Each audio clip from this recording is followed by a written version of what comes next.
Today, I'm going to share with you 4 tips to help you simplify your business so that you can spend the time in the studio teaching what you love, which is Pilates, instead of spending all your time on your administration and business. We always need to spend some time on our business, but we can prioritize how we go about that. So I would suggest that you want to prioritize simplicity. Whenever you make your plans, your goals, make sure that you can do it in the simplest way possible. And there is an 80-20 rule in business that 80% of your success comes from the 20% of the time that you spend being really laser focused and moving your needle forward towards the goal that you want to achieve. So the best way to do that is to do the most important task first every single day. Sit down the night before or even on the morning and decide what is that one golden thing that you need to be able to do today so that you can move things forward in the direction that you want them to move. And even if that's the only thing you do today, it's still one thing that you didn't do yesterday. And it's one more thing that's going to take you closer to where you need to be. The next thing is to work smarter, not harder. So really knowing how to divide your time up. So I usually have about an hour and a half to 2 hour window in the morning before I actually start teaching.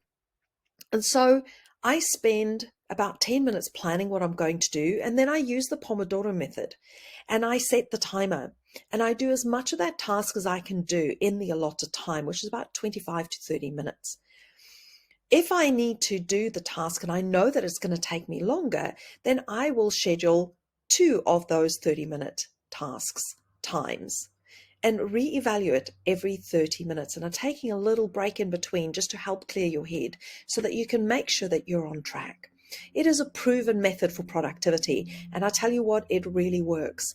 I really get a lot done in that space of time that I've spent the time planning and that I'm really laser focused on what it is that I'm doing in that 30-minute slot. Number 3 is really be clear on your goals, because if you don't know what your overarching goal is and what you're working towards, you're going to be frazzled. You don't know what to focus on, and then you're just basically jumping from one thing to the other. So it really pays to spend time to really focus on what it is that you want to do.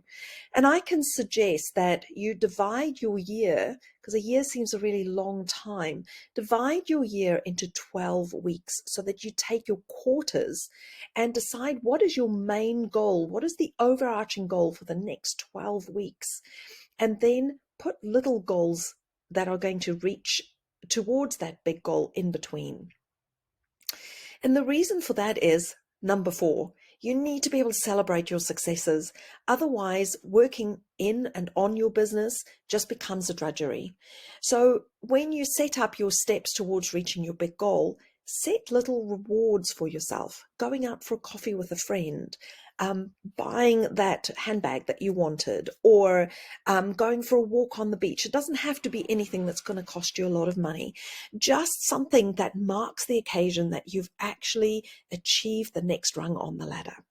So I hope that helps you to find a good way to step forward to being successful, but also keeping things simple in your business.